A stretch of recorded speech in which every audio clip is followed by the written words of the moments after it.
Stop right there a minute.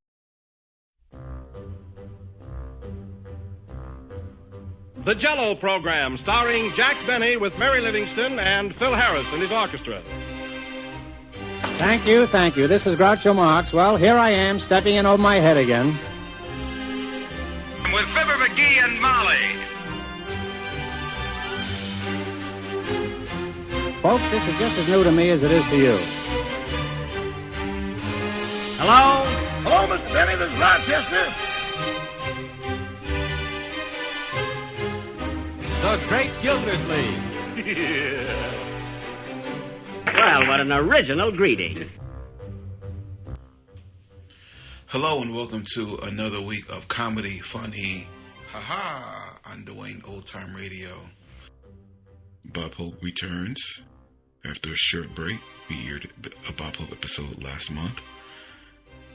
This one is from a series titled Elgin Holiday Specials, and the name of it is Third Annual Elgin Christmas Show.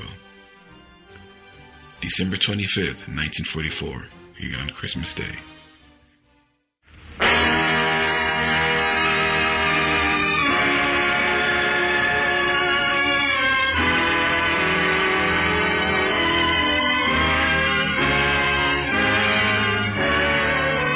The Elgin Watch Company presents its third annual 2-hour Christmas party for the men and women of our armed forces. 2 hours of entertainment heard from coast to coast, and in cooperation with the Armed Forces Radio Service, shortwave round the world to battle stations ashore and afloat. In the next 2 hours, Elgin brings you Jenny Sims, Bob Hope, George Burns and Gracie Allen, Bing Crosby, Carmen Miranda, Jack Benny, Vera Vague, the Army Air Force's Swing Wing, the Charioteers, the distinguished concert violinist Joseph Seghetti, Rochester, Les Paul and his trio, an orchestra and chorus under the direction of Louis Silvers, and your host for the full 2 hours, Don Ameche.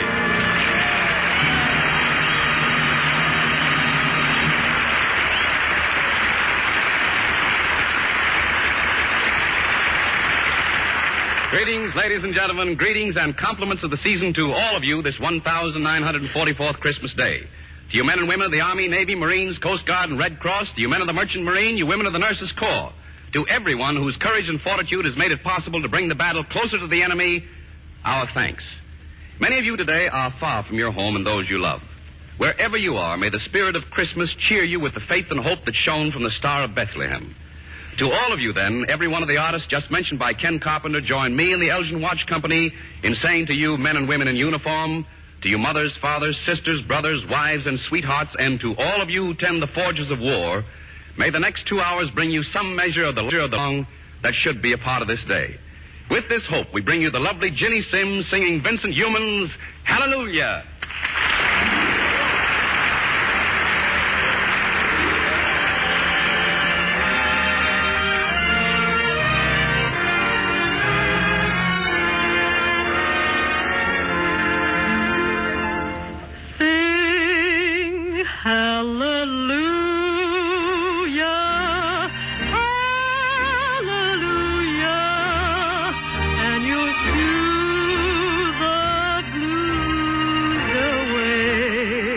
When cares pursue ya, hallelujah, gets you through the darkest day. Satan lies awaiting and creating skies of gray, but hallelujah. To shoot those blues away. Sing hallelujah, and hallelujah. Sing hallelujah, and you shoot the blues away. When cares pursue you, hallelujah, gets you through the darkest day. Satan lies awaiting and creating skies of gray. But hallelujah, and hallelujah, helps to shoot the blues away. hallelujah, Hallelujah. hallelujah.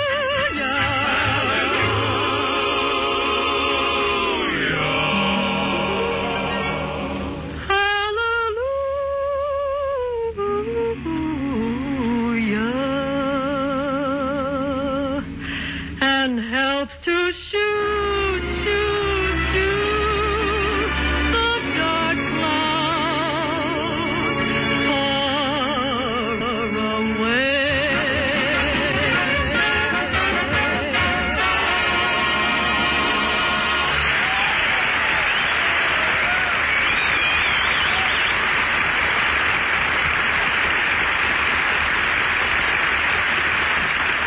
Oh, that was lovely, Jenny, lovely. Well, thank you, Don. Ladies and gentlemen, for an extra special musical treat, Miss Sims will be accompanied in her next song by America's foremost virtuoso of the violin, Jack Benny.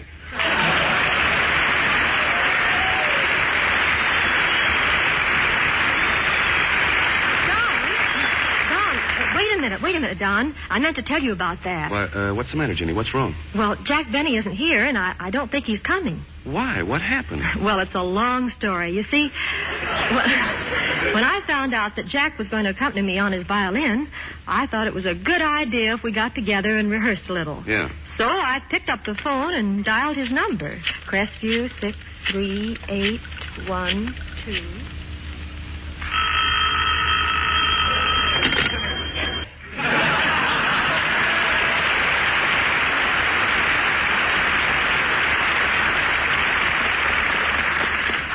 Mr. Benny's residence, star, stage, screen, radio, and delivers the Examiner in the Beverly Hills area.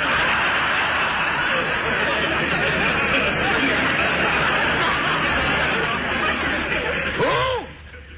Oh, hello, Miss Sims. No, Mr. Benny isn't here. Uh-huh.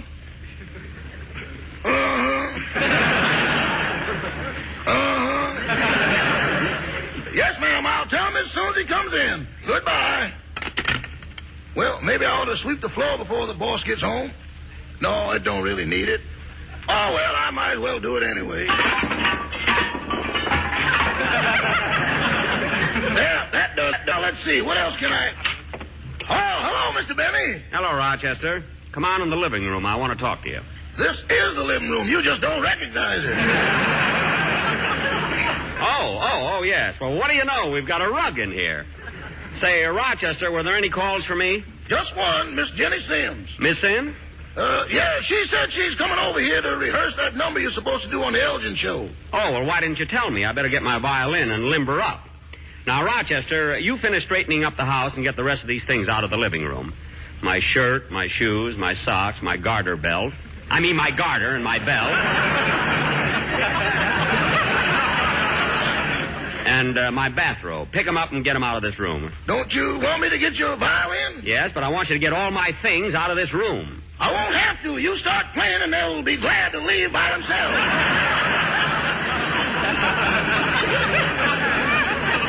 Oh, stop exaggerating. Exaggerating? Boss, the last time you played the violin, your tuxedo came out of the closet, tiptoed down the hall, went out the front door, and we haven't seen it since. Rochester, will you stop being ridiculous? How could my tuxedo tiptoe down the hall and go out the front door? That ain't the mystery. The thing that bothers me is, how did it leave that note on the hanger? What note? The one that says, I can go if I want to, I ain't paid for it.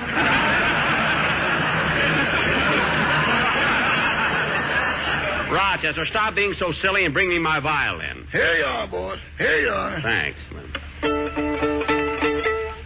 Better practice first before she gets here.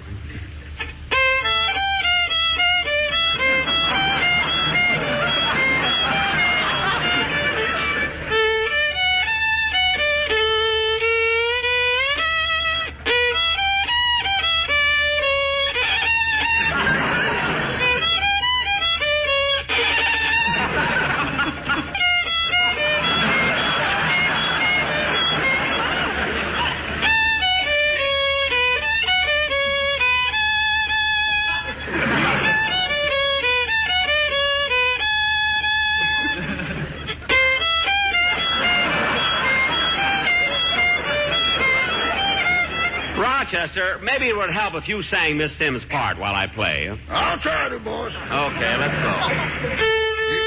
You'll never know just how much I miss you.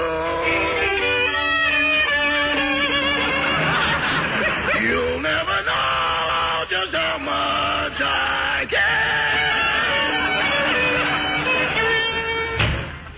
Did Miss Sims just come in? No, your brown suit just went out.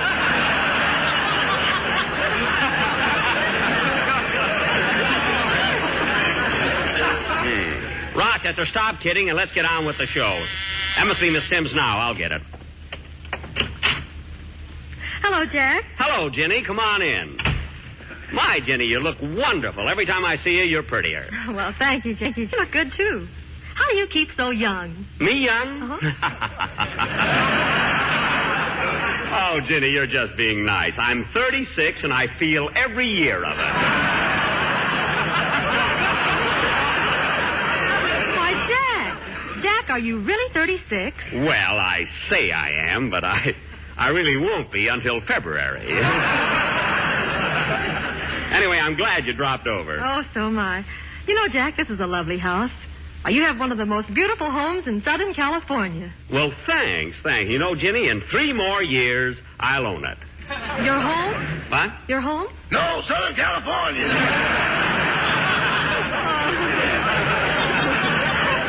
Hello, Rochester. Hello, Miss Sims. Well, Jenny, I understand you came over to rehearse for our Elgin show. Yes, I was told you were going to play the violin while I sang. And, well, frankly, Jack, I'm worried about it.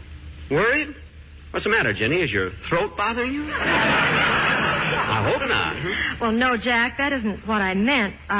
Well, I hate to be this blunt about it, but I'm worried about your violin. Worried about my violin? Yeah. Silly girl. I mean, you don't have to worry about it. It's a genuine Stradivarius.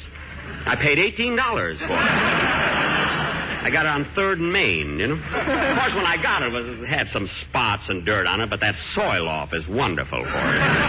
But, Jack, I still didn't mean that. You see, I'm worried about the way you play the violin. You mean I'm a lousy violinist? That's what the lady said. Rochester, we don't need your help, do we, Jenny? Not now. Of course. Well, Jack. Of course not, huh? Jack. What? The thing that worries me is that, well, I've never sung before accompanied by just a violinist. But, Jenny, it's not just a violinist, it's Benny. You know, I play the violin for Carol Landis in the South Pacific, and it went over great. By the way, the soldiers whistled and applauded when we came out on the stage. You'd think they'd never seen a violin before. Well, now, maybe Carol had something to do with all that whistling and applauding. What was she wearing? Well, that's the surprising thing about it. Carol wasn't even dressed up. She wore a sweater. Anyway, Jenny, let's rehearse our number and see how it works out. Okay. Oh, Rochester, while we're rehearsing, fix some sandwiches for us, will you? Yes, sir. Do you want them on plain bread or raisin bread? Plain bread. Work. Now I gotta pick out the raisins.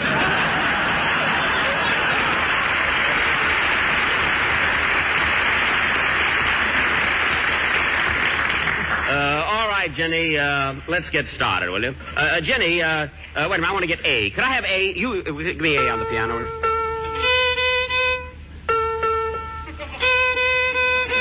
I'll have to get that piano tuned up. Jenny, you can accompany yourself on the piano while you sing, can't you? Oh, sure. Oh, fine. Let's go now. You never know just how much I miss you.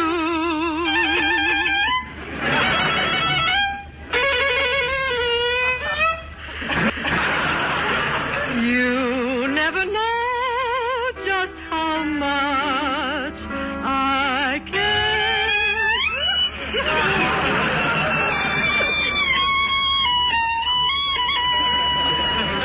And if I tried, I still couldn't hide my love for you. I got the sandwiches, boss. Quiet! Try that again, will you? And if I tried, I still couldn't hide my love for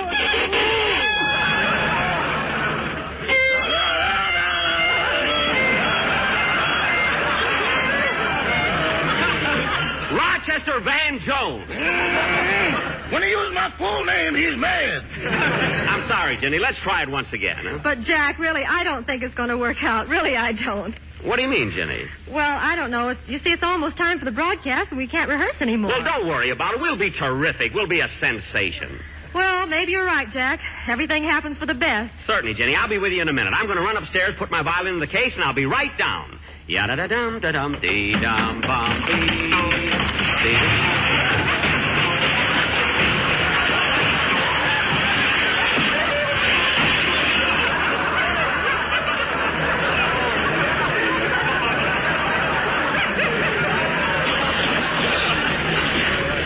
Darn it, I broke my violin. You were right, Miss Sims. Everything happens for the best.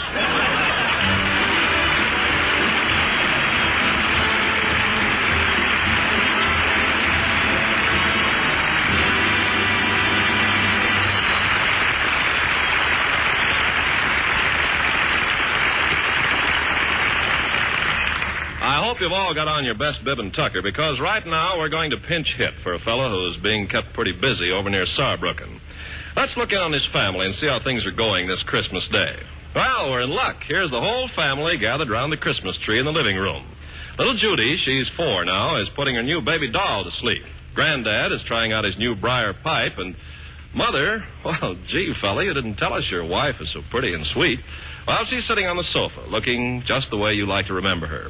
A blue dress with her hair all soft and curly around her face, and she's going to finish reading aloud your Christmas letter if Bobby will just let up on that new Christmas drum you wanted him to have. Oh, Bobby, please. Don't you want to hear what Daddy says? Bobby, you could beat that drum all day tomorrow. Here, come here. Climb up on Grandpa's lap. Here. That's a boy. Go on, Martha. Oh, let's see. Where was I? Oh, yes. Well, Daddy says, I hope you understand, dear, that memories are just about all we fellows have. And if they're happy memories, we get a kick out of reliving them. Well, I still chuckle when I remember how Judy's eyes fairly popped when she saw her Jack-in-the-Box last Christmas. And if I remember rightly, dearest, your eyes did a bit of popping, too, when I gave you your new Elgin watch. I can even remember what you said.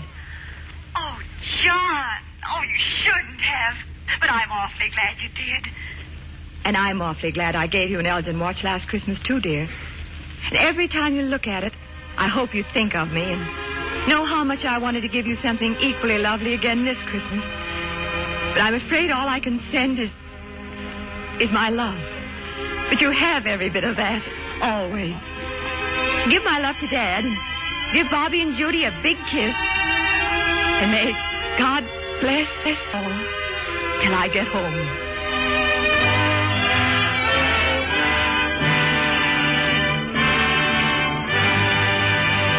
And we hope that day will be soon for all of our fighting. In the meantime, we at Elgin are using our skill and experience to speed that happy day.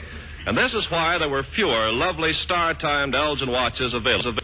But one day soon, your jeweler will have more of these fine American-made timepieces. And you'll be glad you waited for an Elgin.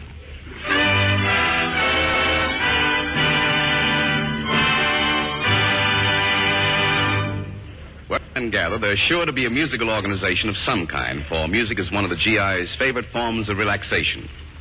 Third importance of music to the morale of fighting men, the armed forces have sponsored excellent musical organizations in the various branches of the service. Outstanding among these GI musical groups is an outfit known as the Swing Wing of the Army Air Force's Radio Production Unit in Santa Ana, California. Each of the men in the Swing Wing was a star in what is called the Hot and Groovy Department of Music. Today, each is also a member of the United States Army Air Forces. The Swing Wing takes off into the deep blue yonder with a particularly high-flying, really out-of-this-world arrangement of Bugle Call Rag.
Solid stuff, Ben. You know, I think that if the bugler would swing out that way on Reveille, he might even get to be popular. Don't you agree, Technical Sergeant Manny Klein? No. Well, what do you think the bugler should play to make him popular? A harp. Poor boy. Well, there is one popular bugle call. Now, listen.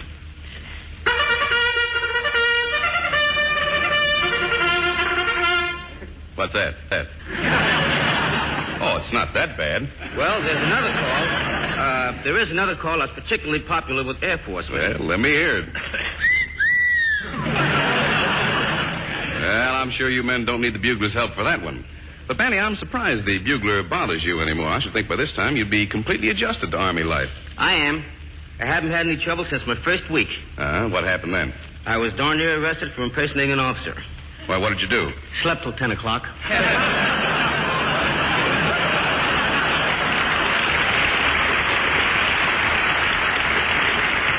Since then, I trust things have been more to regulation? Yeah. Now I'm learning how to be a sniper. I didn't know the Air Corps had snipers. Can you get cigarettes? You weird, Manny, without any ifs, ands, or buts. Now, before you boys wrap up another number, could you tell us where the men in the group come from? Well, we took one from Harry James, one from Benny Goodman, and one from Jimmy Dorsey. I heard you also took one from Spike Jones. No, we didn't have to take him. He was glad to escape. It is with this thought that Tech Sergeant Klein joins the rest of the boys in a sharp swing-wing treatment of all things, gems from the opera Carmen.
The Elgin Watch Company's third annual two-hour Christmas party for the men and women of our armed forces will continue after a brief pause for your station identification.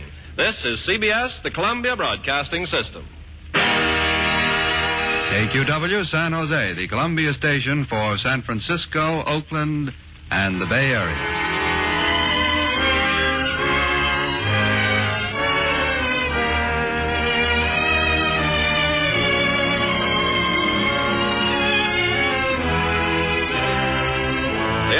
Watch Company's third annual Christmas party for our men and women in uniform throughout the world continues with holiday greetings from George Burns and Gracie Allen, Jenny Sims, Bob Hope, Carmen Miranda, Vera Vague, Bing Crosby, the Charioteers, the distinguished concert violinist Joseph Seghetti, Les Paul and his trio, an orchestra and chorus under the direction of Louis Silver, host for the entire 2 hours, Don Ameche.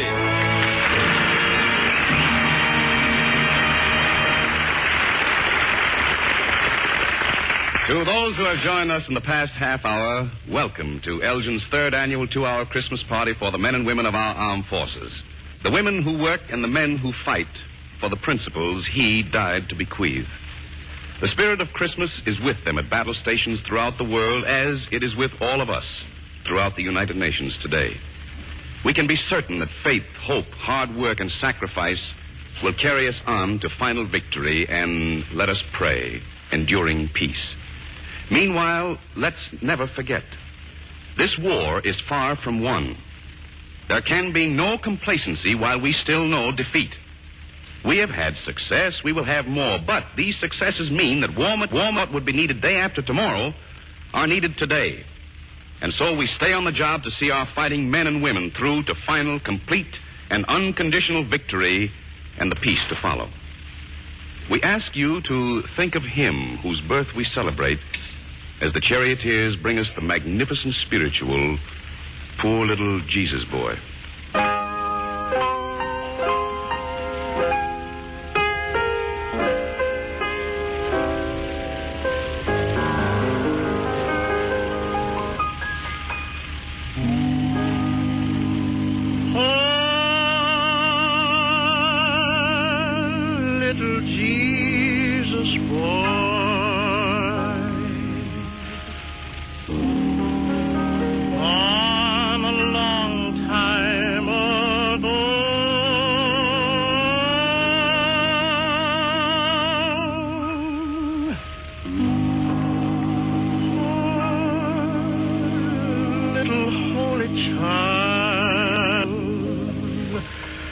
And we didn't know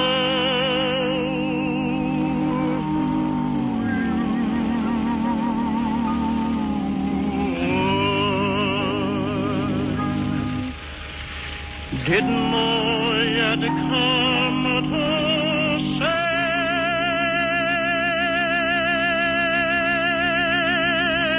save us, Lord, to take our sins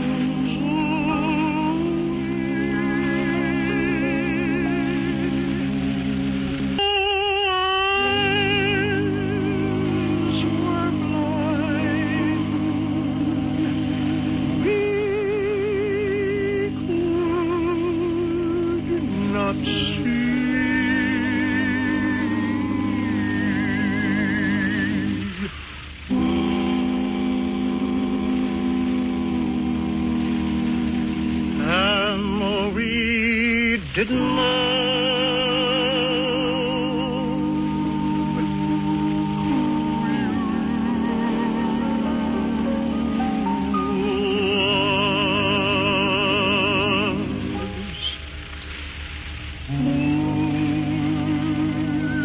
little Jesus boy.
No Christmas is quite complete without at least one call on the neighbors.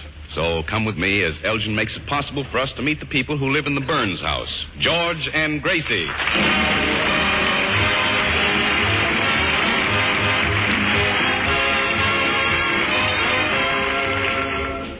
Being a firm believer in carpooling, I offered to stop by this afternoon to pick up George and Gracie, and it seems I stepped right into the middle of a situation. To better understand it, let's go back several hours. Hurry, Gracie. We have to leave for the Elgin broadcast pretty soon. George, before we go, promise me something. What? Well, you're terribly talented, you know. Yeah? And this is Christmas. Yeah? So promise me you won't do your best today. Won't do my best with Bob Hope, Don Ameche, Bing Crosby, and Jack Benny there? Well, that's why, dear. I wouldn't want you to make them look bad today. Oh, Gracie. Well, this is Christmas. You know, goodwill to men. And practically all four of those fellows are men.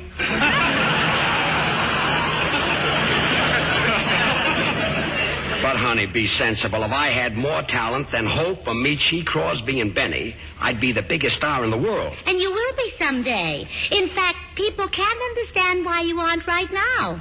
Really? Sure. Why, every time we walk down the street together, I hear someone say, I wonder what's holding him up.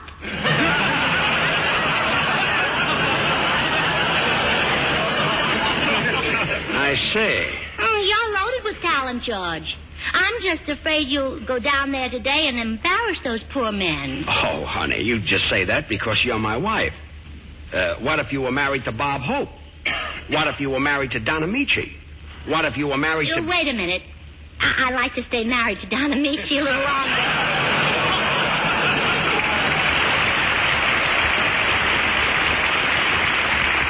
Let's forget this silly notion. Well, it's not a silly notion. Now, let's consider Hope for a minute. Sure, he's funny, but you can tell a joke much funnier than he can. I cannot. Oh, sure you can. Come on, tell a joke. Oh, Gracie. Oh, please, dear. Well, okay. Here's one I heard at the club. Pretty funny. Two Irishmen met on a street corner, and one Irishman said, how come there are so many twins in your family? George. That's wonderful.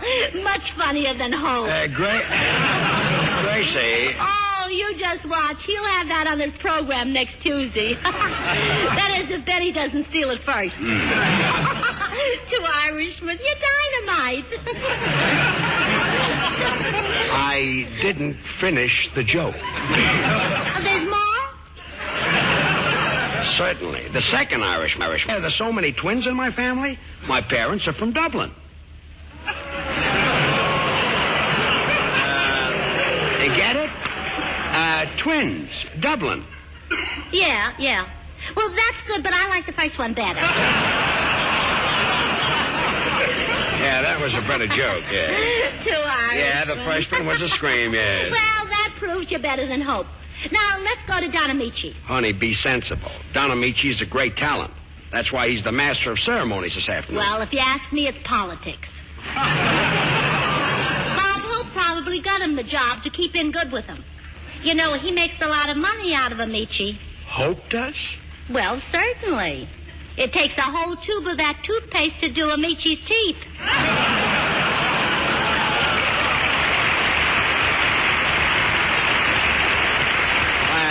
Anyway, you can't compare me with Ameche. He's a great actor. Remember that picture we saw him in where he had that big love scene with Gene Tierney? I could never do that. Are you kidding? They don't call you Volcano Lips Burns for nothing. Oh, Gracie. Oh, you're a great lover. Come on, George. Take me in your strong arms and press me to your manly stomach. All right, now this has gone far enough. I know I'm not as funny as Hope, and I'm not the actor Ameche is, so let's stop these ridiculous comparisons. Well, I was just going to say that you sing better than Bing Crosby. Is that ridiculous? It certainly is. I may sing as well, but certainly not. Well, George, life is funny, isn't it? Now, here Bing is worried about Frank Sinatra when all the it's you he should worry about. You think I'm better than Frankie, too? Frank Sinatra couldn't hold a candle to you if he could lift one.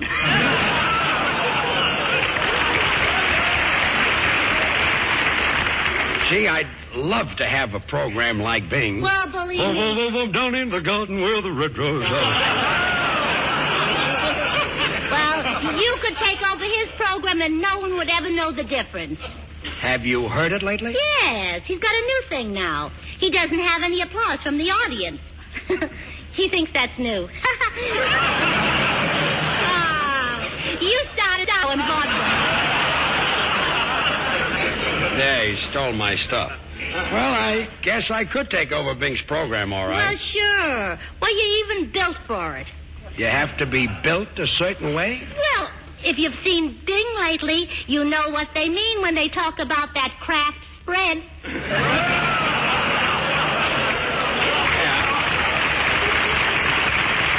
Well, it's true that I might stack up favorably against a singer like Bing Crosby, but not against fellas like Hope, Ameche, and Benny. Oh, modest boy. What has Benny got that you haven't got? I happen to know that Jack Benny never got past the 6th grade. Really? Well, sure. And your personality will more than make up for the 3 grades he has on you. Thanks, kid. Come in. Hello, Gracie. Hello, George. Oh, it's Don Ameche. Hello, Don. Merry Christmas, Don. Same to the both of you. We were talking about that love scene you did with Gene Tierney. Yes, and I told George that he could have done it better. Well, yes, but when he could have done it better, there was no Gene Tierney. Well, anyway, just to satisfy my curiosity, will you make love to me right now? Oh, but, what about George? No, make love to me.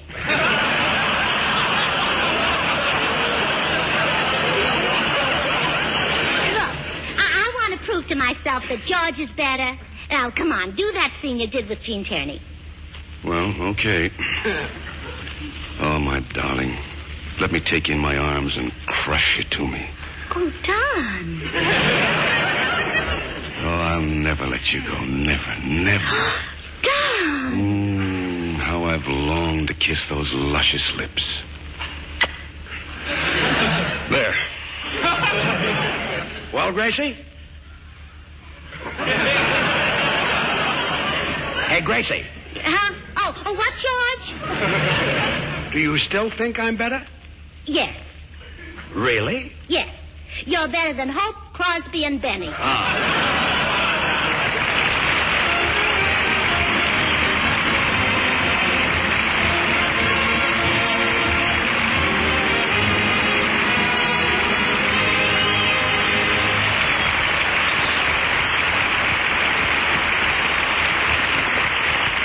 At one anxious period of the war, the production of jewel bearings was listed among our country's 6 most critical needs. Our imports of jewels were cut off.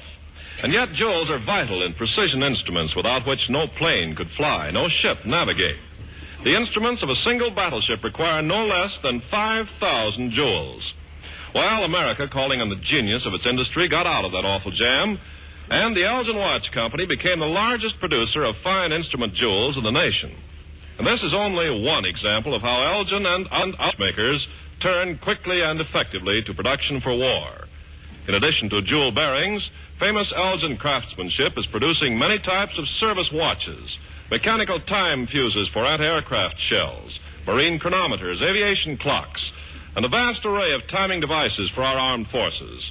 It's the reason why your jeweler had so few of the beautiful star-timed Elgin watches to show you this Christmas. Why you saw so many strangely named foreign-made watches trying to take the place of these American-made Elgins. And so it will be till Elgin has completed its war tasks. But then there will again be Elgins for all who want a superbly fine watch. And you'll be glad you waited for an Elgin.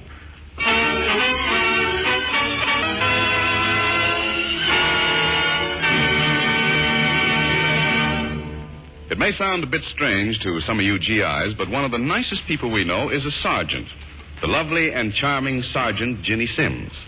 The sergeant opened this Elgin Christmas party, and many of you hear regularly on a Tuesday evening radio show for men in the service. The rating was bestowed on Jenny by the United States Marine Corps, but she's a favorite with men in all branches of the service, perhaps because her sincerity and charm remind them of the girls they've left behind. To all those gals from their fellows overseas, Jenny sings, "Wish You Were Waiting for Me."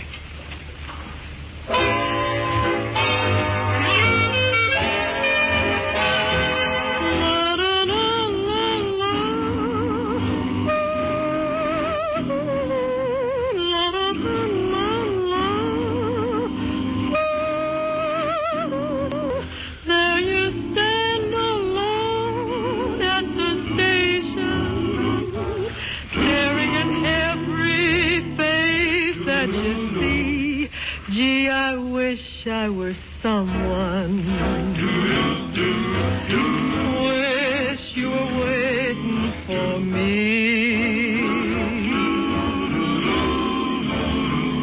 Walking back and forth, kind of worried, wondering where that someone can be. Gee, I wish I were someone.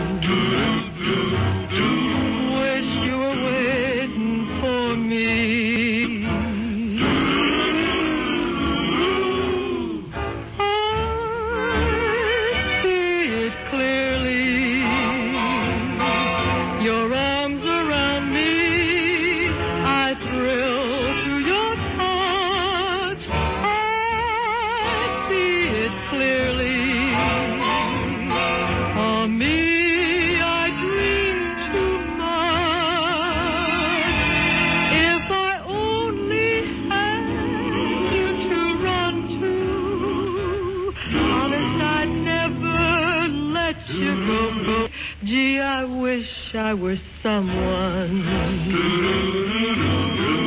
Wish you were waiting for me.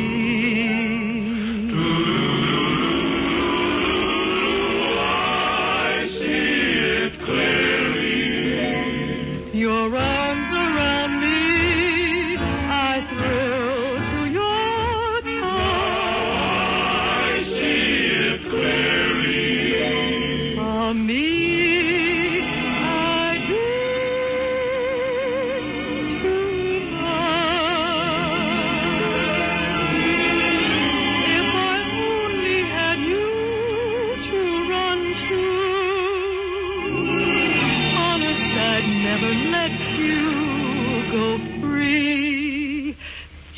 I wish I were someone. Wish you were waiting for me.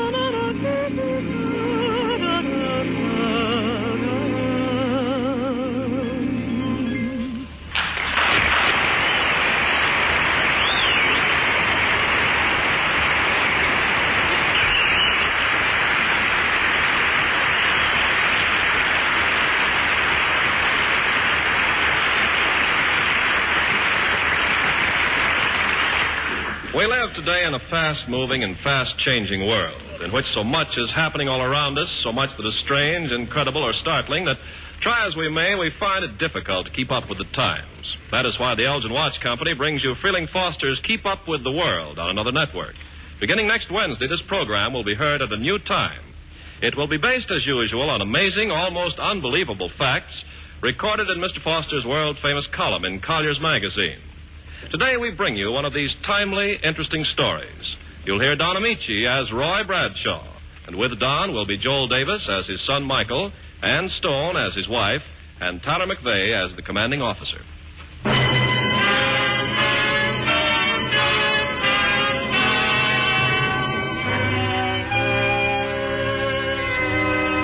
From India to China, over the snow-capped Himalayas, is flown the greatest airline ever built by Eastward, it carries in supplies to a hard-fighting ally.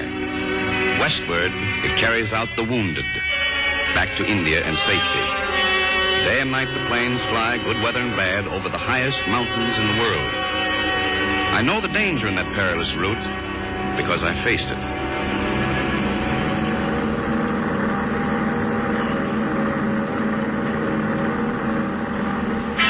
One Christmas Eve, 2 hours out from our China base, I was flying a cargo of wounded men bound to India. Christmas Eve.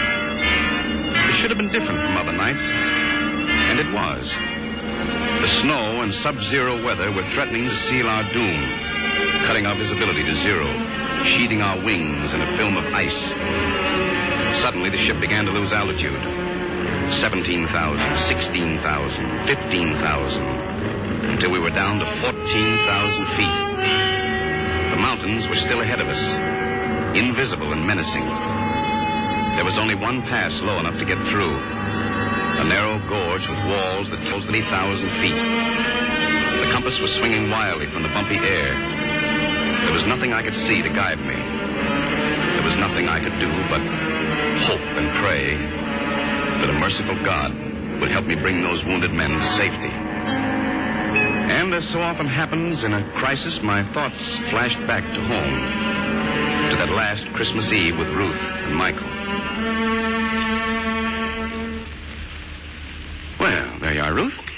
Now, how's that for a Christmas tree? Complete with decorations. Oh, it's lovely, Roy. The prettiest Christmas tree we've ever had. And if I do say so myself, the skill that has gone into those decorations represents a great and sympathetic knowledge of the art of trimming Christmas trees. But, Daddy, you forgot something. Forgot something. Now, Michael, are you sure? Uh-huh. Something mighty important. Oh, maybe he means that China angel that we had last year. No, it wasn't the China angel. No? Well, then what did I forget? The star, that's what. The star that goes on top. Oh, by Jove, he's right. Well, of course he's right. Roy Bradshaw, I'm surprised at you. Well, I'm surprised at myself. Most important thing of all. Oh, here it is. There. Now, how does it look? Oh, it's lovely. Why do they always put a star on top, Daddy? Well, it's a special Christmas star. It represents the Star of Bethlehem. What's the Star of Bethlehem? Come on over here, son. Now, you sit down here, and I'll tell you all about that. That's the boy. Well, about 2,000 years ago, some very wise men lived in a land that was next to a country called Judea. What's Judea? That's where Bethlehem is, dear. The place where Jesus was born. That's right. And this story begins about the time that he was born. You see, these wise men, they were wise enough to know that the world would be a very much better place if someone good and kind, and even wiser than they were, would come and lead them. So, every night they watched the stars. Why'd they watch the stars? Because they felt this person, this new prince of men, would come from heaven. And then, one night, they saw a new star that was brighter than any star ever seen before. And being wise men, they knew this meant the king had come to earth at last, and the star had come to lead them to him. But how could a star lead anybody? Stars don't move. Oh, but this star did. Or maybe it just seemed to. Anyway, they went toward it. And when they came to Bethlehem, right under the star, they found the place where the baby Jesus was. And they knew that everything they had been waiting for and praying for had come to pass. And the star had been their guide. So, you see, that was a pretty important star as stars go. I'll say. Was it real? How do you mean? Was the Star of Bethlehem a real star? Well, sure. Well, then let's go outside and you can show it to me. Oh, well, son, it isn't there now. It isn't there now? Christmas Eve? Well, no. You mean it's burnt out? Oh, no, dear. It would never burn out. Then why can't I see it? Well, son, you can't always see things, but they're real just the same. And, of course, the Star of Bethlehem might have been perhaps a comet, or let's say... I believe I have a better answer, Roy. Michael, that the Star of Bethlehem is more real than any other star there is. But you've got to have faith to see it, just as the wise men had faith. Thank you, darling. Those are the words I was trying to find. You see, Michael, the Star of Bethlehem is real, just as real today as it was 2,000 years ago to the people who have faith. To them, it burns as brightly and as high as ever.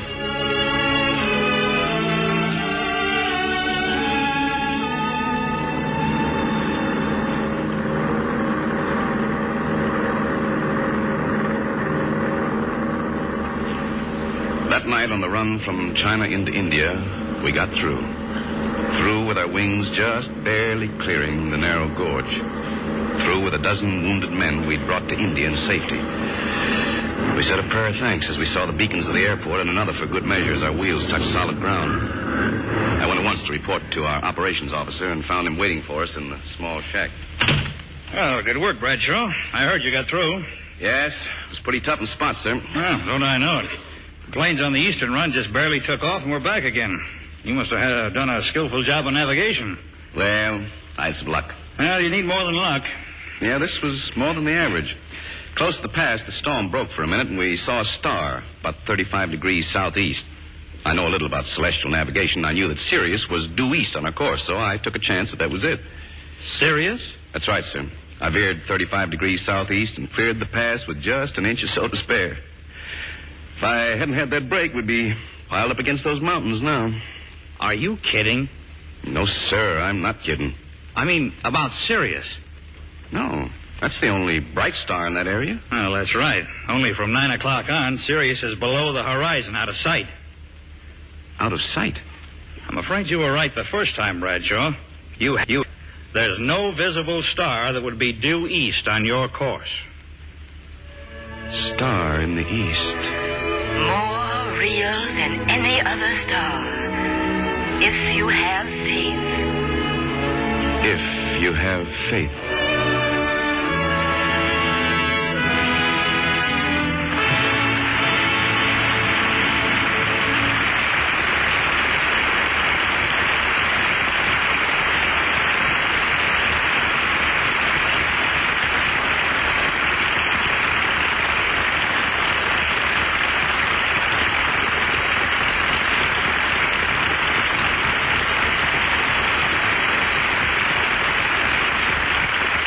The Elgin Watch Company's third annual two-hour Christmas party for the men and women of our armed forces will continue after a brief pause for your station identification.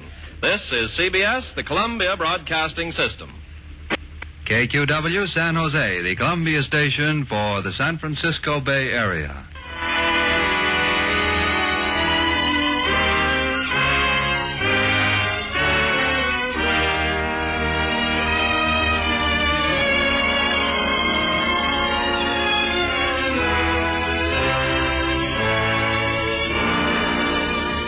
The Elgin Watch Company's third annual Christmas party for our men and women of the armed forces and shortwave to them in hundreds of far corners of the world starts its second full hour. In the next 60 minutes, you'll hear Bob Hope, Carmen Miranda, Bing Crosby, the distinguished concert violinist Joseph Seghetti, the Charioteers, Vera Vague, Les Paul and his trio, an orchestra and chorus under the direction of Louis Silvers, and your host for the full 2 hours, Don Ameche.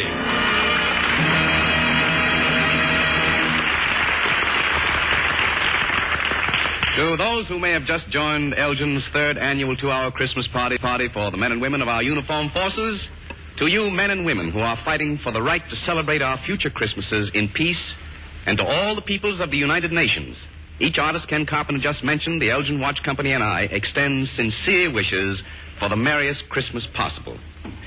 The good neighbors of our sister Americas to the south are joined with us today as they are each year on this occasion. To them we say, Feliz Navidad, Feliz Natal. We of the Americas can be proud that we have set an example for the world with our good neighbor policy, and one of the reasons for the success of this policy is the mutual exchange of gifted artists. Of all the fine artists sent us, none has been better received than the charming, gracious, and lovely Carmen Miranda. To our many friends south of the border, and to the men and women serving in the Caribbean theater of operation, Carmen Miranda sings one of the delightful samba rhythms of her native Brazil, Tico Tico.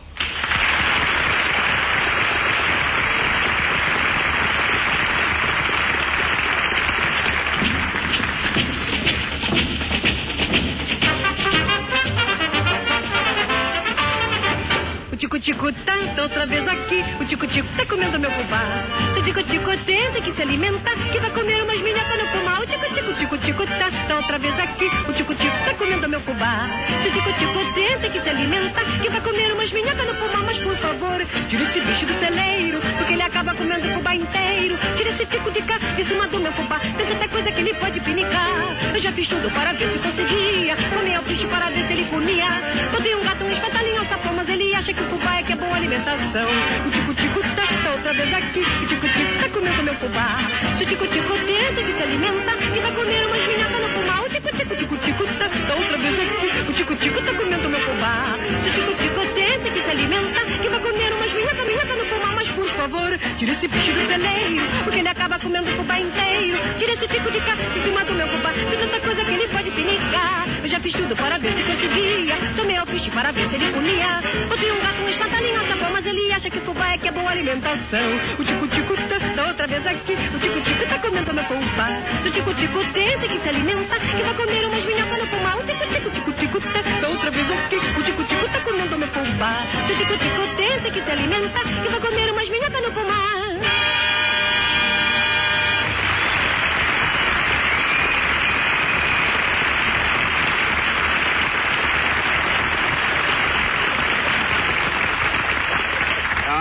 Carmen, that was wonderful. I love that song. Oh, thank you, Don. I like Tico Tico too, you know, but I like better the trolley song. Clang, clang, clang, when the trolley ding, ding, ding. Why'd you stop? This is where I get off. Better wait until you get your transfer.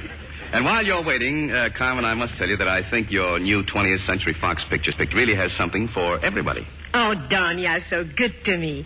You know, I like your pictures very much, too. I go to all of them. Just because I'm in them? No, because I'm in them.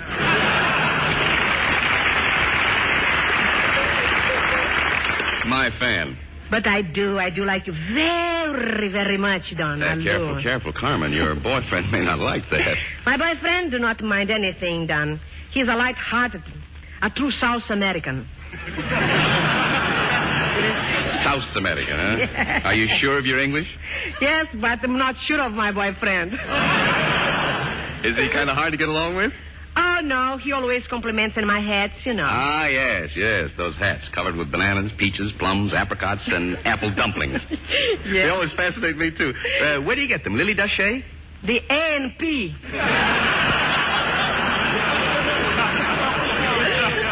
Carmen, have you ever tried growing them yourself?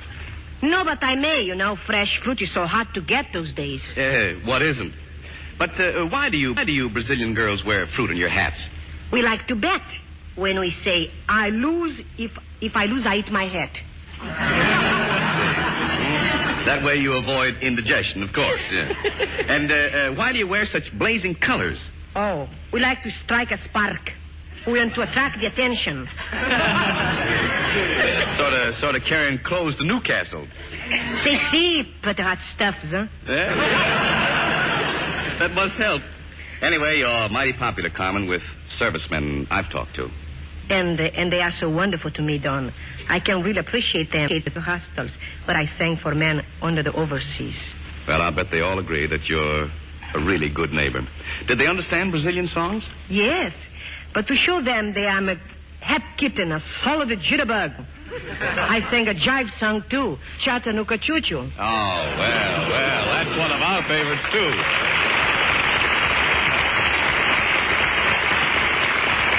So let's have the boys in the band warm up the engine, and we'll all buy fares for a ride with Carmen Miranda on the Chattanooga Choo-Choo.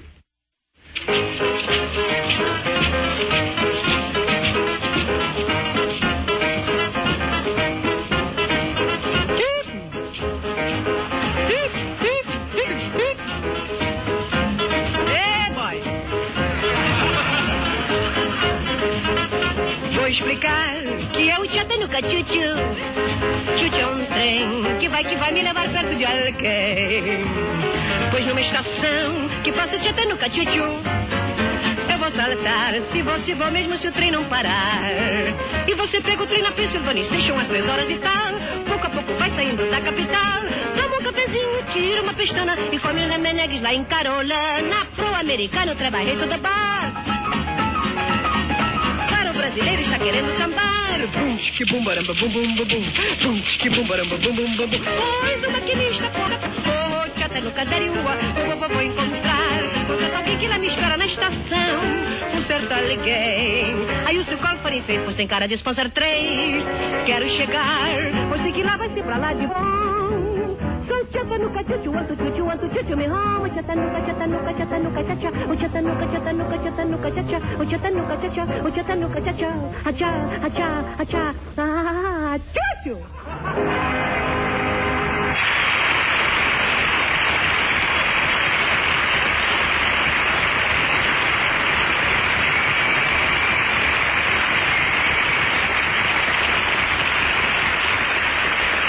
Buena Carmen Miranda. When the Chattanooga Choo-Choo pulled into the station, it had Elgin's next guest aboard. The distinguished violinist Joseph Szigeti, fresh from a concert tour of Canada and the eastern United States. Millions of music lovers know and admire Joseph Szigeti's artistry through his recordings and appearances on the concert stage and radio. To add to it, Mr. Szigeti recently made his first screen appearance in the picture Hollywood Canteen for Warner Brothers. Accompanied by Harry Kaufman at the Baldwin, Joseph Szigeti plays for us now the brilliant Tartini Variations arranged by Chrysler. Mr. Szigeti.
That was superb, Joseph Szigeti. I hope I'm not being forward when I ask if it's true that most concert stars have some protege. Yes, that's true. Do you know some undiscovered potential genius of the violin? I do. Oh, and is he talented? Amazing technique. And young? Very young. And what's his name? Jack Benny.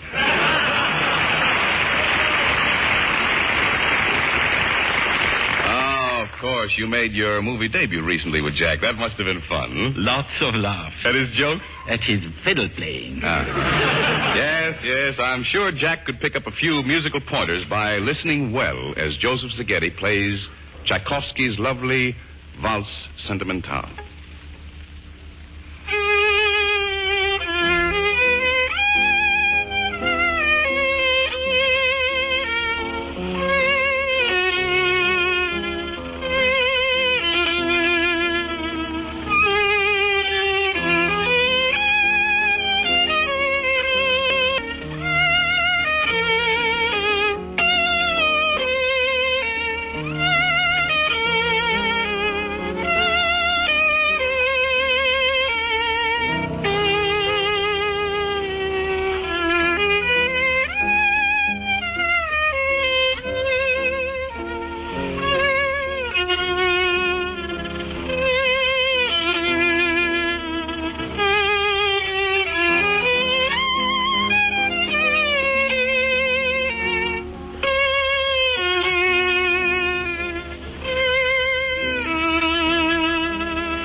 Herself. From fire control goes the order to the gun crews.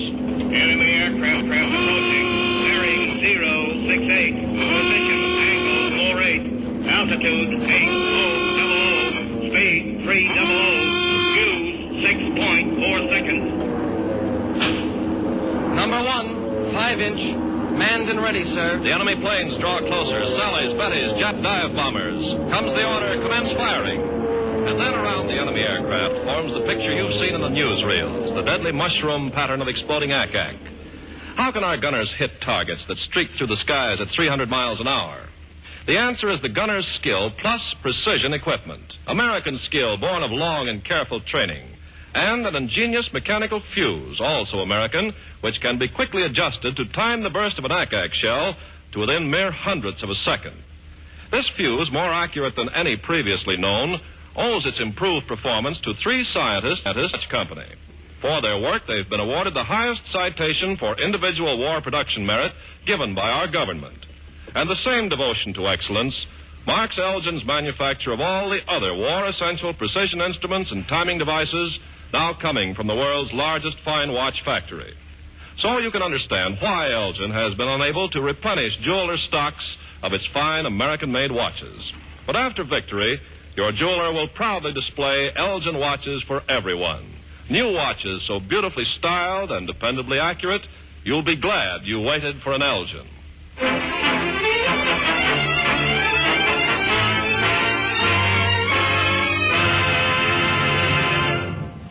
Composers, like poets, frequently base their works on description of the things they see and hear in the world about them. Mr. Les Paul, a young composer and former GI, finds it difficult to resist the urge to write music of the While he was in the Army, he was so impressed with the constant building up and tearing down done by the engineers that he wrote a composition describing their activity. Les Paul and his fine trio, with Les at the electric guitar, play it for us. Danger, Men at Work.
Bravo, Les Paul. Nice work.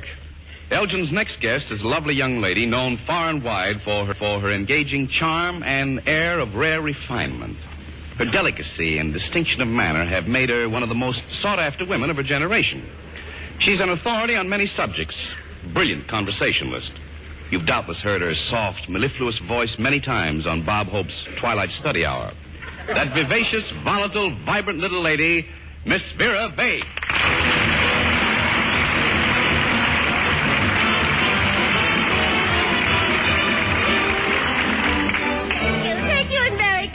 Mr. Ameche. Oh, Noel. Christmas time, I don't know, I'm so happy. I just love everybody. Anyway, half of everybody, the male half. I suspected, Miss Vague, it was something more romantic than just the Christmas holiday that brought that sparkle to your eyes. Oh, you're so right, Mr. Ameche. Only this morning, my boyfriend Waldo told me that possibly I'll be the next cover girl of the country. Oh, really? Yes. I suppose you've heard of Chili Williams. Oh, yes, of course. Meet Beans Vague. Miss Vague, how did you meet your boyfriend, Waldo? Waldo? Well, I didn't exactly meet him. I overtook him. He's such a sweet boy, really. This morning, there he was waiting for me with the mantle when I came downstairs. Look, Vera, he called, your Christmas stockings are all filled with walnuts. Made me so mad. Oh, but why? Oh, I was wearing them at the time. Well, I hope he he gave you a nice Christmas present to make up for that remark. Oh, yes, he did, really. He gave me a beautiful present and something that he invented himself. It's a remarkable thing. An umbrella with a window in it. What's it for? Well, it's a great help. You see, you can look out the window and see who you're poking in the eye. Well, Miss Vague, I must say you're looking awfully well these days. I just love that gown. Oh, do you like it? Oh, yes. It's nice of you to say that because I'm such a naughty girl around Christmas time. I just gorge myself with goodies. Consequently, my figure gets unpredictable. You know, all my dresses get that LSMFT look. Just what is that? So round, so firm, so fully packed.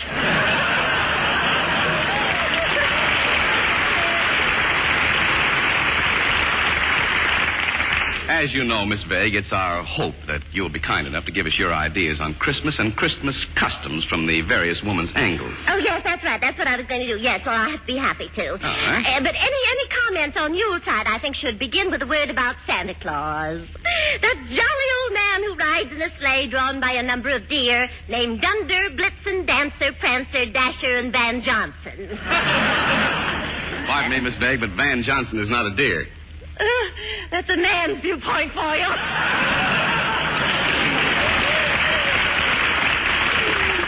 Terribly sorry I interrupted. Continue, please. Oh, well, thank you. I will. Let's see. Where was... Oh, yes. At Christmas time, you know, a very old custom is to decorate the house with various Yuletide ornaments. I know I do. You put up mistletoe, holly leaves, mistletoe, pine boughs, mistletoe, and more mistletoe. Miss Vague, you seem to be stuck under the mistletoe. Well, can you think of a better place? Shame on me. Now, let's get down to earth again here. Oh, yes. One of our most charming traditions is the sharing of holiday beverages with friends. I livened things up this year by using a 17th century Celtic recipe and making my Tom and Jerry's. Oh, and how were they? Pretty strong? Well, I'm not sure, but after 3 of them, Tom wasn't speaking to Jerry. Miss Vague, I think people would like to know whether Christmas customs have changed much. No, they haven't changed a bit.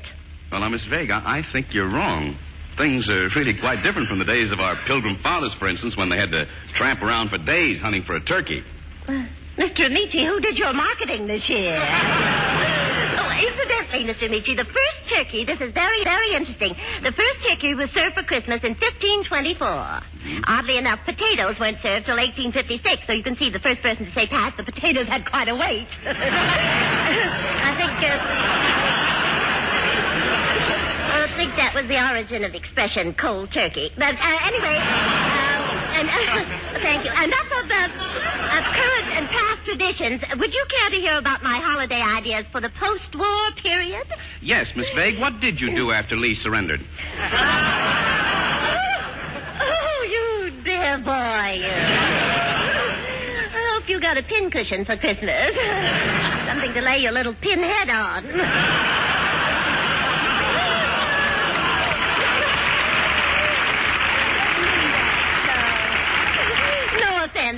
Oh, no. No, I didn't mean it. I knew there was something I wanted to ask your advice about.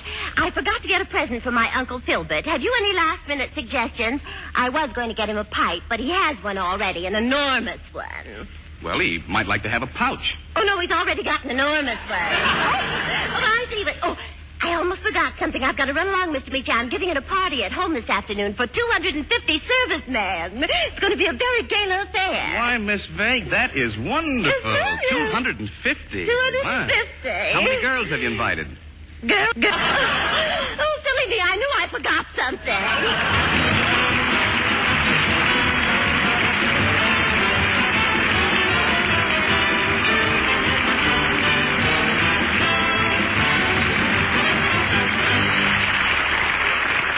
The Elgin Watch Company's third annual 2-hour Christmas party for the men and women of our armed forces will continue after a brief pause for your station identification. This is CBS, the Columbia Broadcasting System. KQW San Jose, the Columbia station for San Francisco, Oakland, and the Bay Area.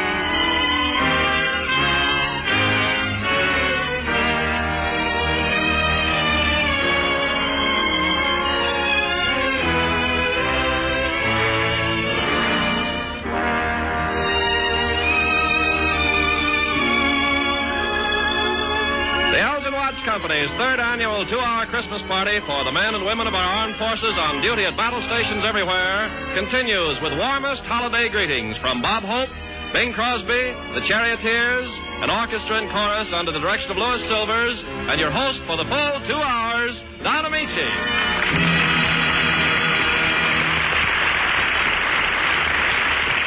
Some of you may have been late in joining Elgin's third annual 2-hour Christmas party. So I repeat to you, men and women of our armed forces, and to all of you at home, best wishes for the merriest Christmas possible.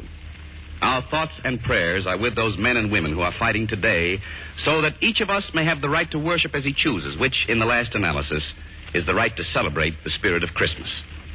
A part of the Christmas spirit is a spirit of giving.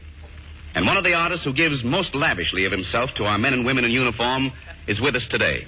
He's visited battle-weary GIs in England, North Africa, and many island outposts in the South Pacific. He's entertained at camps and hospitals throughout the country. And with all this, he still finds time to nourish radio listeners with his Tuesday evening omelet. I refer, of course, to the only man in the world who has to look up to look down his nose, Bob Hope.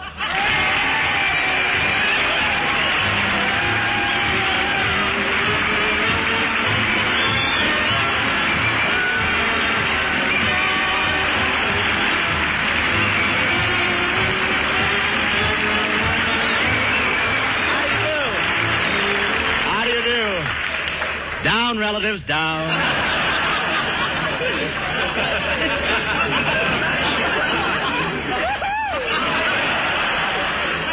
They throw in cigarettes, and I thought I was working for nothing. How do you do, ladies and gentlemen? This is Bob Christmas Present Hope, telling all you jitterbugs to get one of those Elgins with that accurate tick-tocking, and when you go to the Palladium, you'll be dancing with a dolly with a hole in her stocking. That's the finish. All right. Don't force a thing. There was a hole in the gag, too. Or, this is Bob Elgin Hope telling you to brush your teeth with you-know-what, and you'll have a face that won't stop a clock.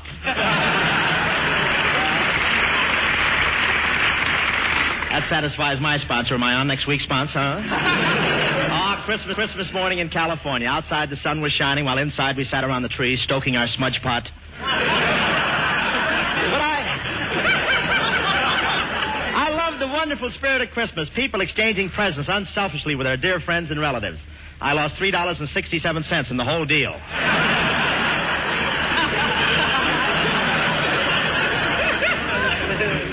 And we had a white Christmas here in Hollywood. This morning, the president of the Chamber of Commerce ran up Hollywood Boulevard spraying talcum powder out of a flit gun.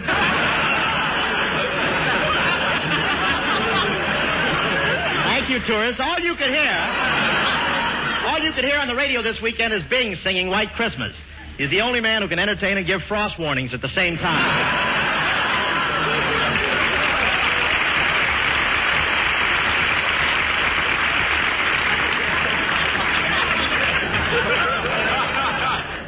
Hollywood is done in the spirit of Christmas. If you get hit by a car while crossing the street, they send you home wrapped as a gift. I just mailed some Christmas packages back east. Everybody else had to mail theirs December the 10th, but I sent mine yesterday, and they got there in plenty of time. Thanks, Eleanor.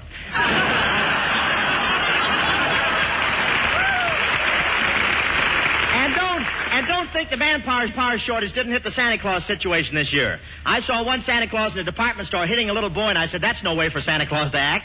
And Santa said, I can do anything I want. I'm this boy's mother.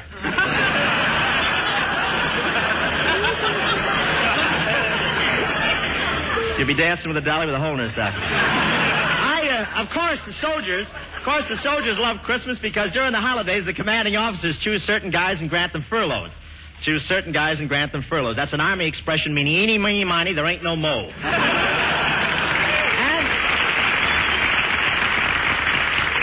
Thank you, defenders. And this Christmas spirit of fellowship and goodwill has affected all the members of our armed forces. I even saw a sailor and a Marine shaking hands today. What a sight. You could hear the bones cracking for $2. Let me finish for 2 blocks. That's the finish. My relatives had a swell time eating Christmas dinner today at my house. Boy, did they eat. They came in looking like Abbott Costello. What relatives? They eat like Winchell talks. What relatives? They eat like Winchell talks. That's all. Just wanted to give it another chance before I buried it.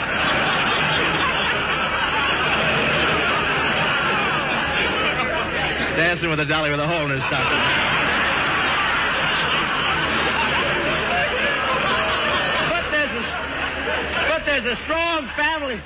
But there's a strong family attachment between my relatives. They won't eat anything closer than the third cousin.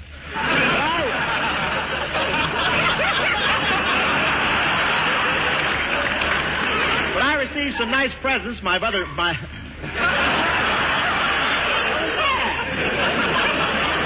You get them later, enjoy them longer.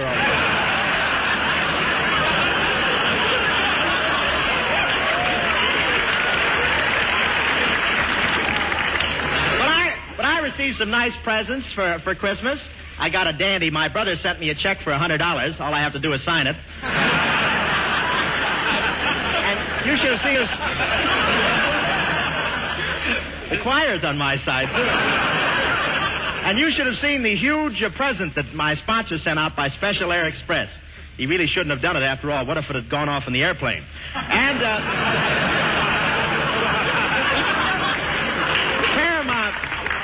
Paramount was swell. They gave me, Crosby, and Dorothy Lamour a dresser set. Dorothy got the mirror, Crosby got the comb, and they gave me the brush.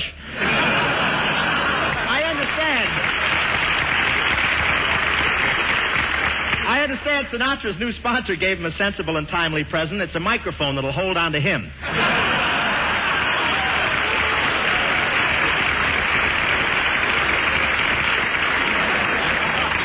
I should have opened with you doll.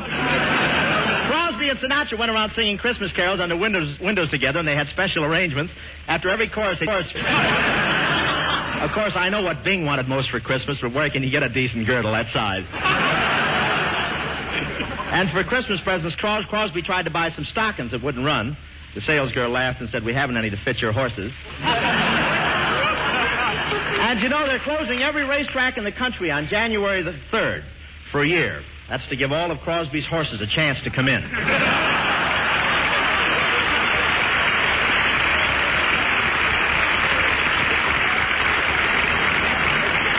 But I did get one wonderful Christmas card from Dorothy Lamour with a picture of her in a sarong on it. What a picture. Well, you know how George Washington looked straight ahead on a 2-cent stamp? Well, in this envelope, he kept peeking over his shoulder. But there's somebody peeking over my shoulder, and it's the outstanding singer of the present day. It says here, Mr. Bing Crosby.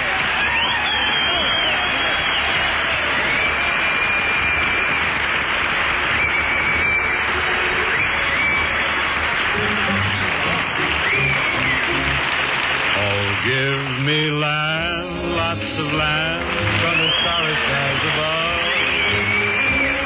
Don't fence me in. Let me ride through the wide open country that I love.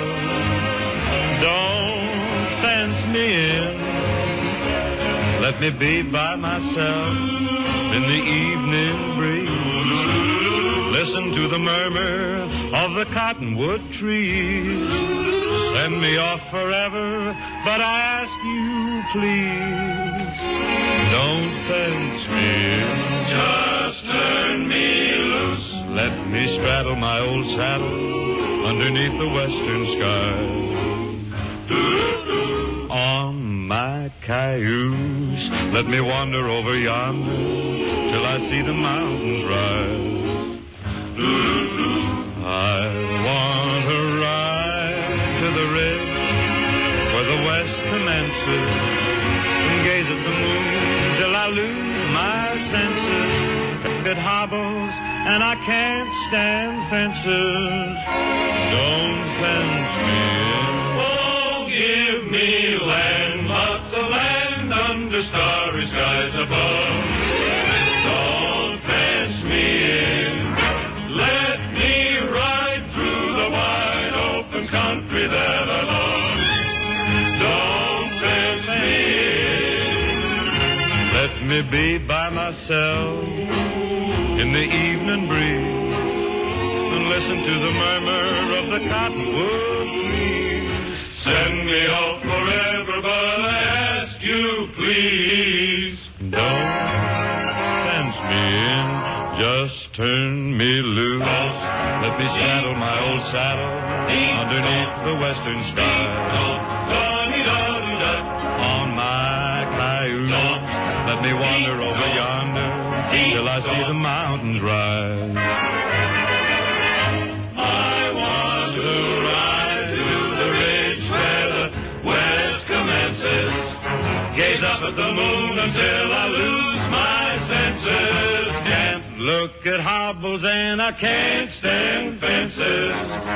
Don't fence me in. Don't fence me in. No, Papa, don't you fence me in.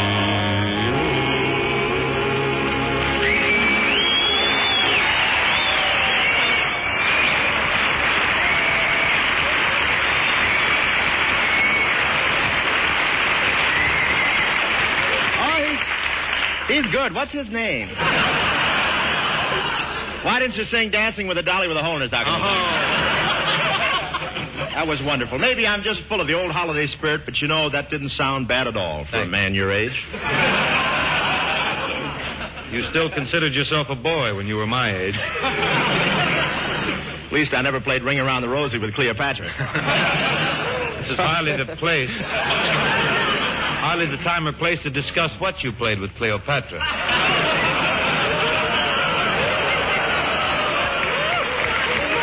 Well, look, he's got Broadway Rose writing for him now. Say, Tallow, let's nix the needles, huh, Noodle Nose? I guess so. After all, okay, Marble Dome, come in. You know, I'm doing a double act with Sinatra next year. You are, really? Yes, we're going out to play some of the camps, sing some songs, sing duets, fine double act. Well, I think it's nice to have a fella from each generation. What are you, What'd you say?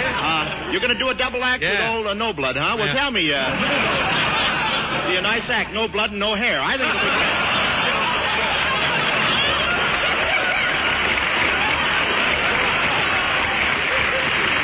What are you going to call the act? You just told me. See, on Christmas you still... No, I'm sorry. I forgot you had to answer something like that. It's all right. Say, No kidding. Say, Blub, no kidding. Well, I want to tell you... Let's just be nice. Christmas yes, only with us. I don't think you should knock Sinatra. No, because sir, I want to tell you, singers like Sinatra come once in a lifetime. That's right. Why did he have to come in my lifetime? No, now we're even. Go ahead. That's not true. That's a yak a piece there.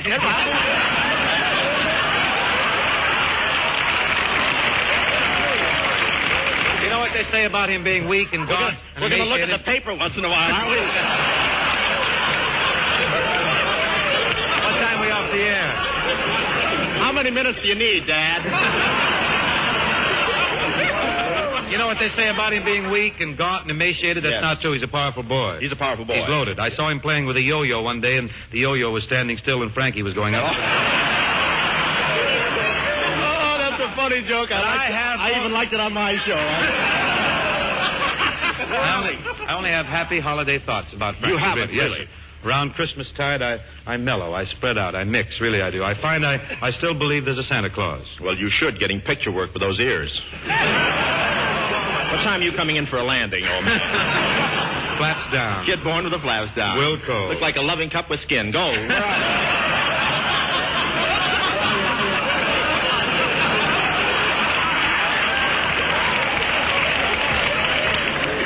You're so bitter, really you are. I'm not bitter at all. Why don't you pull in your paunch and try to enter into the spirit of the day? Oh.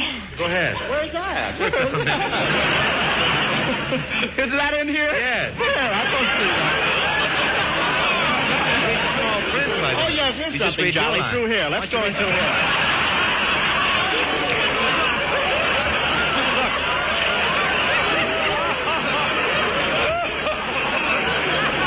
I'll bet we had people listening up to here, huh? Well, let me... Wait till I give you my... Wait till I give you my answer. It says here... I think Bulla will walk here after this. Did you ask Santa Claus for something good at Santa? Certainly did. This very morning I dressed up like Santa. Gave the kids a great kick when I put a pillow in my pants. Well, Christmas over now. Take it out, brother. Say, old folks, come here. Did you call me Fuzzridge?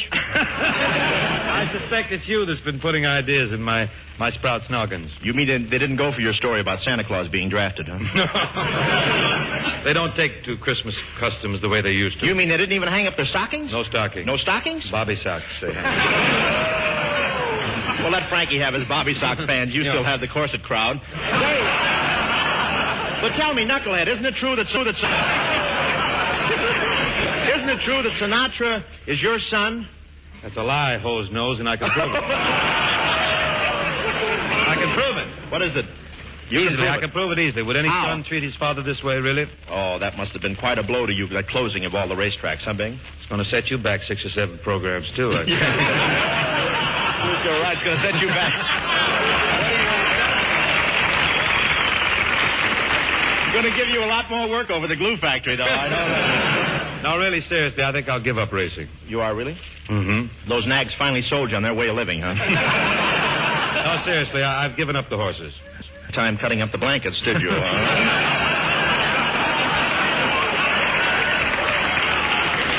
Are you inferring, Fester Head, that I can...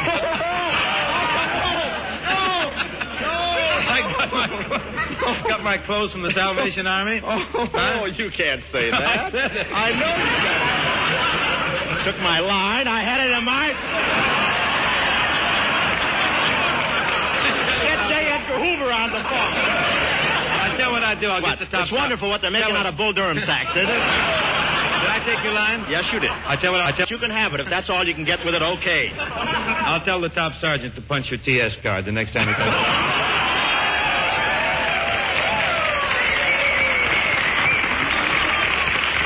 He's so technical now that he's in the wax, isn't he?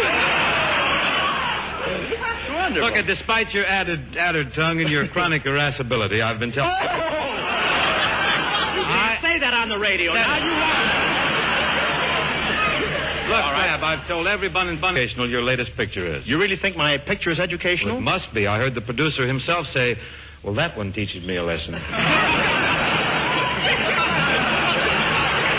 It just so happens, Double Dome, that people like the preview so well I was offered a lead in the Dough Girls. Oh, good part for you too with that bread basket. Fine. Look who's talking. Why, you can't stand around on street corners at Christmas time without people trying to throw pennies in your pot. Cruel. You're so cruel. You're so bitter. I have a good notion not to give you what I was going to give you. You mean you really kept me in mind this year? Oh, mais oui, certainement. I said to myself, nothing is too good for hope. So what did you get? Nothing. My usual present, huh? I might have known. Once a Crosby, always a Crosby. Don't say that. That's not fair to my family. After all, this morning my brother Everett handed me a nice fat check. You mean you'd forgotten to endorse it? You're just full of my... Pretty light. I had that in my monologue. I forgot that joke. Got to get the same writer working on both spots. Go ahead. You're just full of monkey shines, aren't you? Yes, sir, boy. And just to show you it's all in fun, come have Christmas dinner at my house, Bing. I'll never forget the year I did that. Believe me, Bent Beak, you carry your loyalty to your sponsor much too far. Well, how do you mean? Where else do the guests have to squeeze dressing out of a tube? I got the idea watching you strain the gravy through a piece of Swiss cheese. That's enough, turret tummy. Enough. Oh! Look, Highhead, what, Oh, what a... You got the new script. That says here pretzel ears, pretzel ears. You're going to say that. Yeah. Ears and everything. Well, who else has to wear his hat side saddle? Who else has to put his nose up in curl papers every time? Is that so? I'll have you know there's a deal on to trade me for Van Johnson. And do you know who started it? Your wife.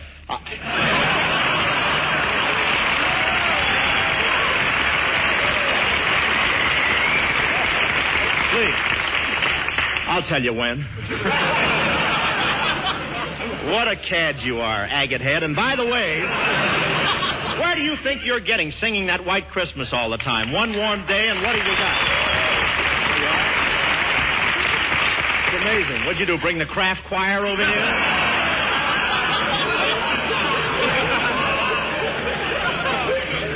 The biggest. Get singing that White Christmas all the time. One warm day, and what have you got? Slush. But seriously, Bing, all year we've been knocking each other and cutting each other up. Yeah. Do you know I have a feeling it's going to be different in 1945? Want to bet? Figure out some reasonable price on that whilst the charioteers and I fill in with a little bit of... Call me. I'll be in the glue. Yes, leave a call.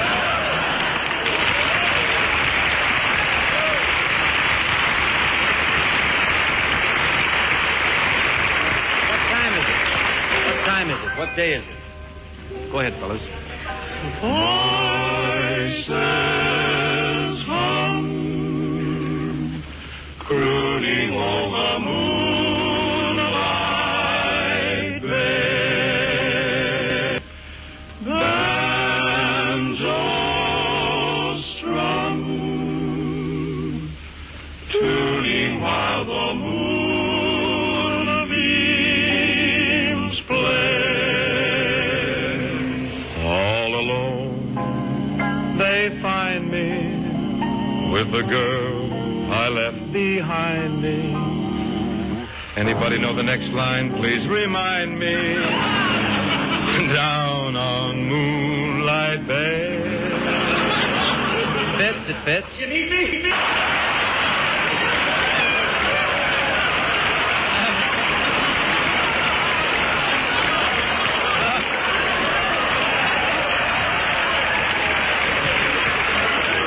We were sailing along.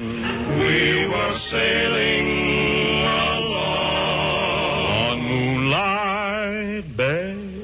On Moonlight Bay. You could hear the voices singing. Sweetly. They seemed to say.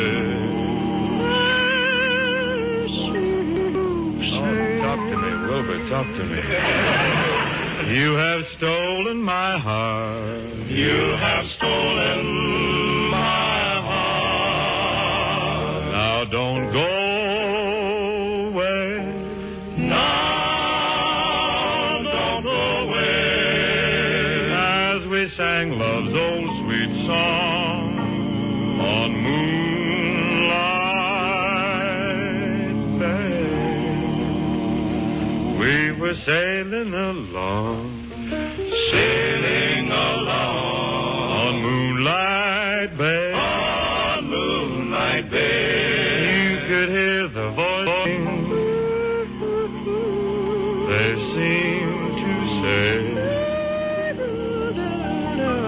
you have stolen my heart. Stolen my heart. Now don't go.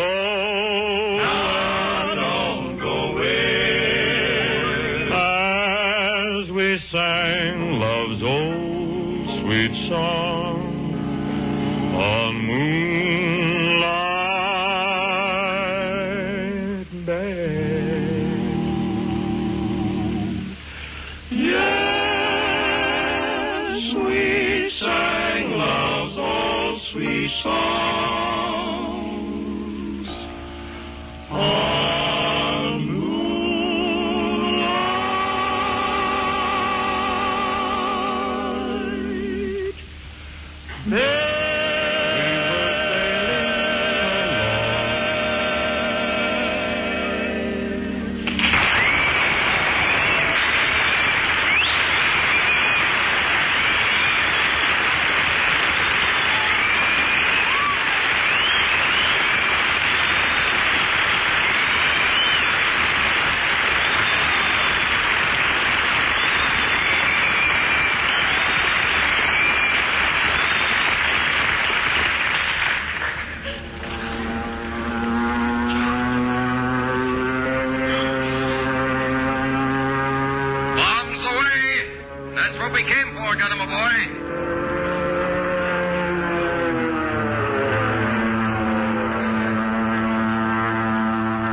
Taking off from a carrier, dropping your bombs on the target is not the whole job.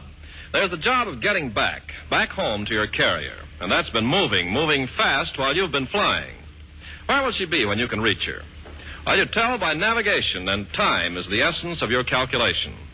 A remarkable instrument for telling what day it is now on your side of the international date line, what time it is now, how many minutes have elapsed since you took off, how much longer your gas supply will last. A precision instrument that's a calendar, a chronograph, and an elapsed time clock all in one is on the instrument panel of many of our Navy's fighter planes. Elgin is making them, making also pocket chronographs, special timers, service watches of many types, and other special precision instruments and timing devices for every branch of the service. The Elgin Watch Company's research, Elgin's equipment, the skill of Elgin master craftsmen, all are devoted to the winning of the war. And so they will be until the war is won. Frankly, there are very few Elgin watches for civilians. But hold fast to your desire for one of these fine American-made timepieces. When they come, they'll be beautiful.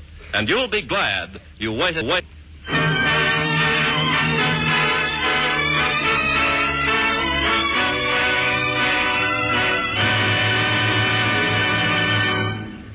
Each year on Elgin's Christmas tribute to our uniformed forces, Mr. Potter, president of the Elgin Watch Company, sends a message of hope and cheer to the men and women in the service of their country.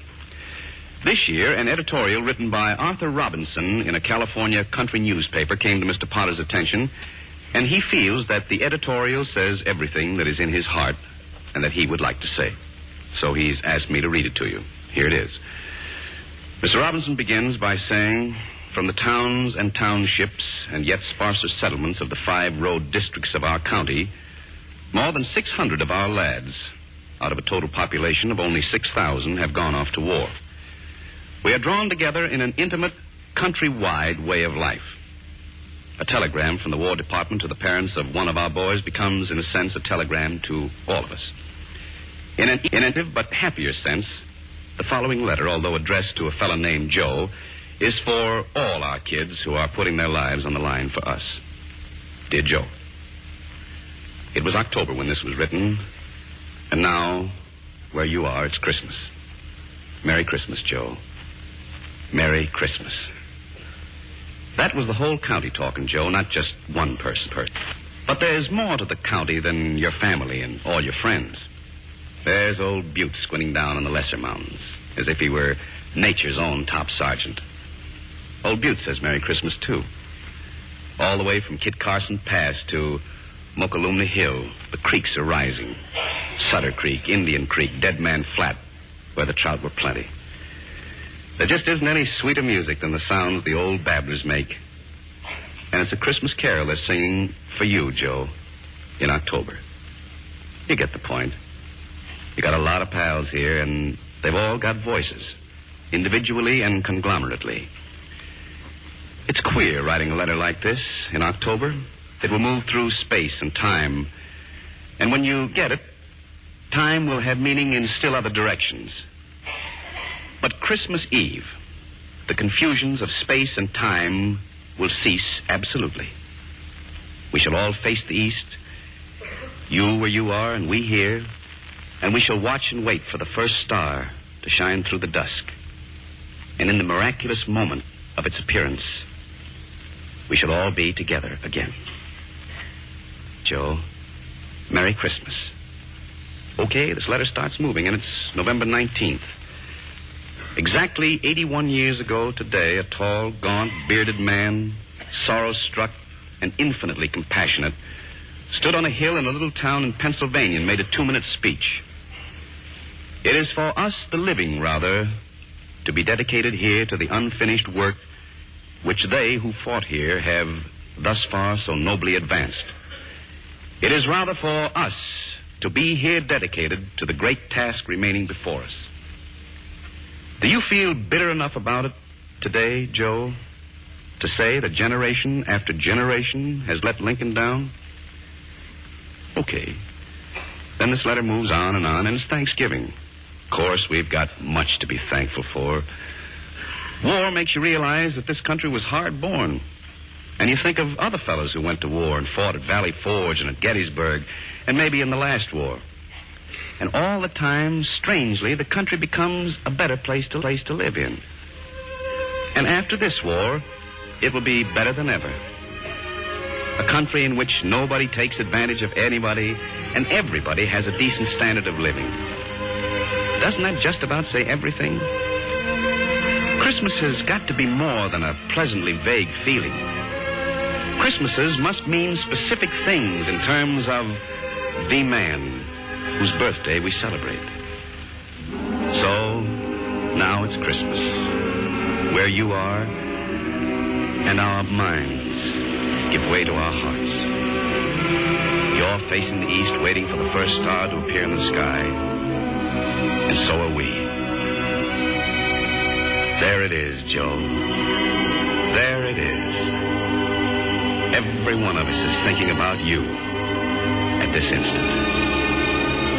Merry Christmas, Joe. And God keep you and bless you.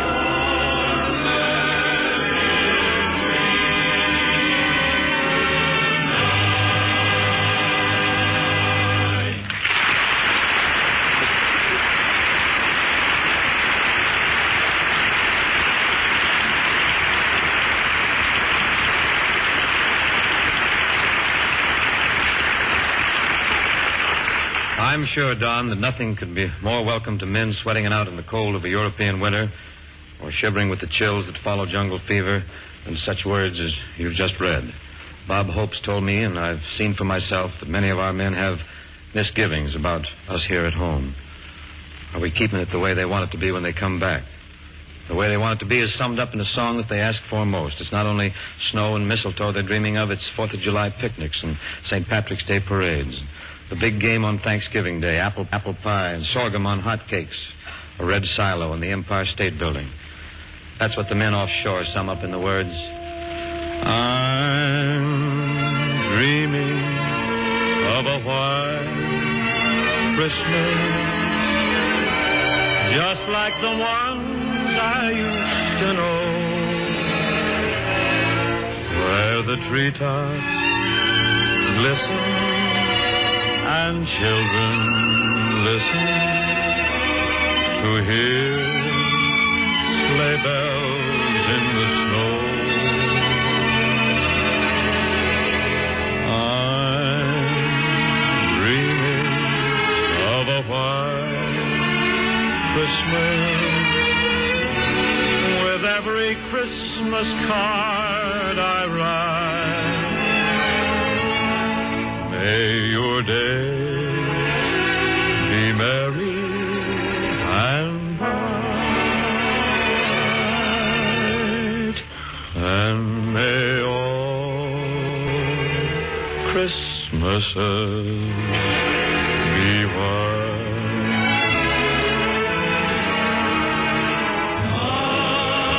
I'm dreaming of a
Don Ameche saying it has truly been a pleasure to be with all of you this Christmas Day.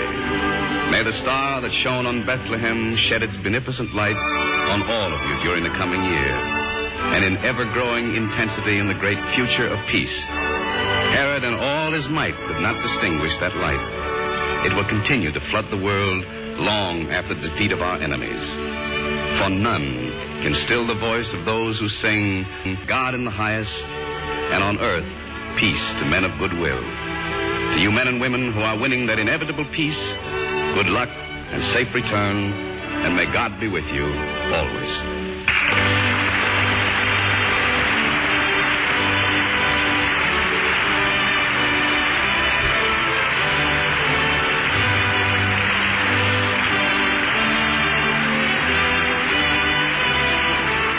Making it possible for the Elgin Watch Company of Elgin, Illinois, to bring you this third annual 2-hour Christmas party for the men and women of our armed forces and our allies throughout the world. The Elgin Watch Company wishes to thank Lever Brothers, makers of Lux and Swan Soap, for the appearance of Louis Silvers and George Burns and Gracie Allen. The Pepsi Company for the appearance of Bob Hope and Vera Vague. Jenny Sims appeared through the courtesy of the makers of Philip Morris Cigarettes and Metro Goldwyn Mayer, producers of 30 Seconds Over Tokyo. Don Ameche can currently be seen in the United Artists picture Guest Wife. We want Cheese Company for the appearance of Bing Crosby, the Charioteers, and myself. I'm Ken Carpenter. This entire broadcast was written under the supervision of Carol Carroll and was produced and directed by Anthony Stanford. This is CBS, the Columbia Broadcasting System. KQW San Jose, the Columbia station for San Francisco, Oakland, and the Bay Area. Thank you for listening to and showing your support for my podcast. If you would like to receive notifications of when new episodes are posted, please subscribe to my channel.